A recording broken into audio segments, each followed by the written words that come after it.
The Toyota 86 has long been one of our favourite performance cars here at Chasing Cars because it was the very first Toyota of the modern era to really go back to fun driving dynamics.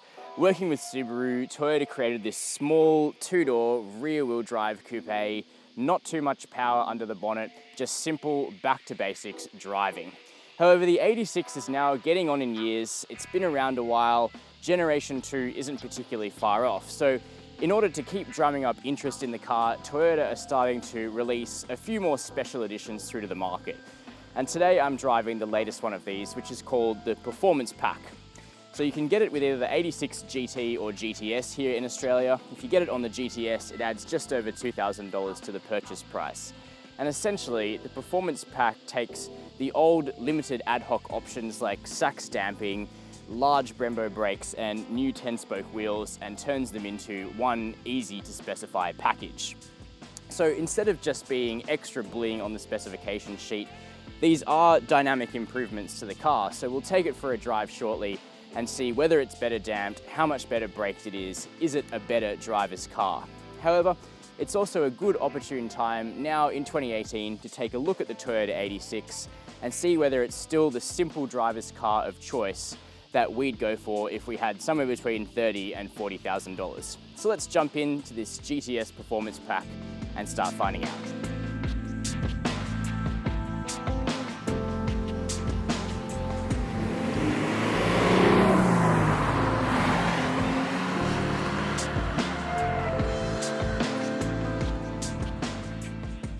Choosing the Performance Pack in the 86 adds a bunch of red decoration to the interior, like a trim piece that runs along the doors and the additional red elements on the seats, which remain half leather and half faux micro suede to stop you from moving around too much in the corners. Some people will like the extra red, some won't, but if you skip the Performance package and go for a normal model, there's less visual clutter inside. The actual seats themselves remain pretty comfortable and supportive. They're manually adjustable. You can't add extra lumbar or anything like that, but the way that they're set up by default is pretty good for sporty driving, and I have actually done quite a few miles in the 86 and haven't felt uncomfortable. The driving position remains excellent. The steering wheel is right where you want it. The 86 got a new steering wheel not too long ago. It looks good, it's smaller in diameter, it's got nice grips at 9 and 3, and the red stitching is pretty tasteful as well. The pedals are in the right position. You sit in a really sporty driving position in this car. The 86 has a few elements of technology in the cabin. So the first is that it recently received this revised 6.2-inch touchscreen here. It's still effectively the same system as what you used to get in the 86. It just looks a bit cleaner. The actual head unit itself is nicer. However, this car is still missing things like Apple CarPlay, but you can get that on the 86's cousin, the Subaru BRZ. Looking forward at the gauges, they're clean and tidy, and there's also a digital screen integrated into them these days that can give you not only your speed and fuel gauge, but also vital things like a power and torque graph, a G-force meter, and also a lap timer.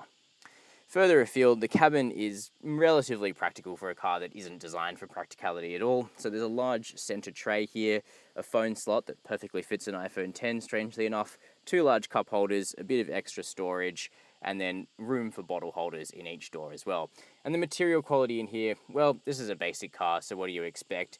There are some nice trim pieces, like a little bit of micro suede on the dash here and on top of the instrument binnacle, but by and large, most trim in this vehicle is of the hard plastic variety, but to be honest, it doesn't really matter.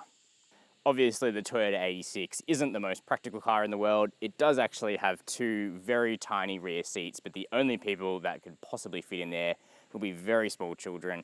We have tried fitting a couple of adults in the back and the complaints were pretty dire.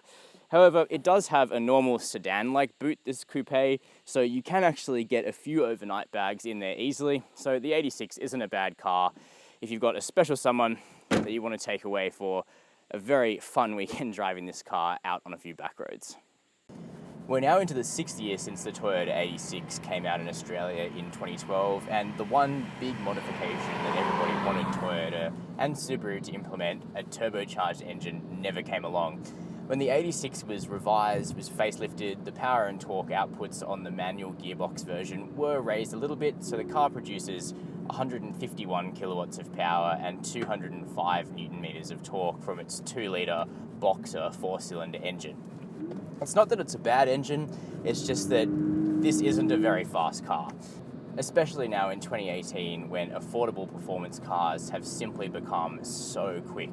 So for not much more money than this particular car, you can have a Volkswagen Golf GTI with 169 kilowatts and 350 newton meters of torque, for example, a much faster and faster feeling car. But outright speed has never been the point of the Toyota 86, and it still isn't. And the dynamic improvements of the performance package are nothing to do with speed, and they're all to do with driving this car at speed. It's a momentum car, much like a Mazda MX-5, and the new Sachs dampers, the much larger, in fact about a third larger, Brembo brakes are all about helping you drive this car quicker once you've built up speed, maintain that speed, and then wipe off that speed if you need to. And you can feel the differences, particularly in the new dampers. This the GTS Performance Pack, and you can also get it on the GT, it does feel much better damped, better suspended, particularly in how it rebounds after hitting a big bump. The 86 remains a really firm car to drive. However, when you encounter a mid-corner bump or something, the Sachs dampers are just much more competent at recovering really quickly, settling the car, and you also don't get as much of a thump through into the cabin. So it is actually marginally more comfortable if you go for the performance pack as well. The new brakes, 326mm discs at the front, 316mm at the back. They are much larger brakes than what you get on the standard 86, particularly the GT, which only has 227mm discs. And you can tell, this car certainly, it stops quickly, it's very light, so there's not all that much mass to stop, but the brake feel is better underfoot as well, and you can simply wipe off that speed much faster with the Brembos.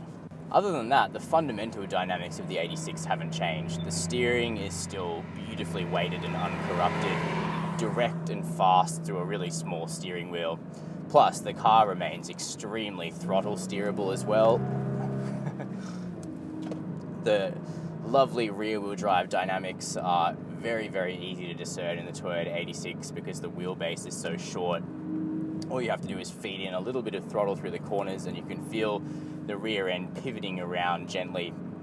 The 86 is also the only Toyota that has a decent traction and stability control program, so it doesn't just wipe off the power when the vehicle starts to slip. Instead, the intervention is a little bit more linear. Plus, you can turn those systems completely off if you want to, and there's also a competitive traction control mode as well if you want to generate a little bit more slip without completely disengaging the system. Otherwise, safety features are pretty light on, as you'd expect for a car like this. No autonomous emergency braking, no active cruise, no lane keep assist, none of that sort of thing. It's really just you and the car.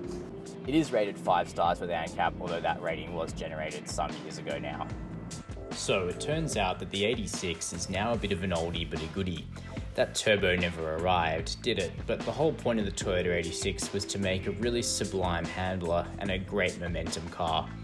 The choice upgrades in the new performance pack do just that. The combination of Sachs dampers and big Brembos in particular make this an even more engaging driver's car and a better one to drive every day.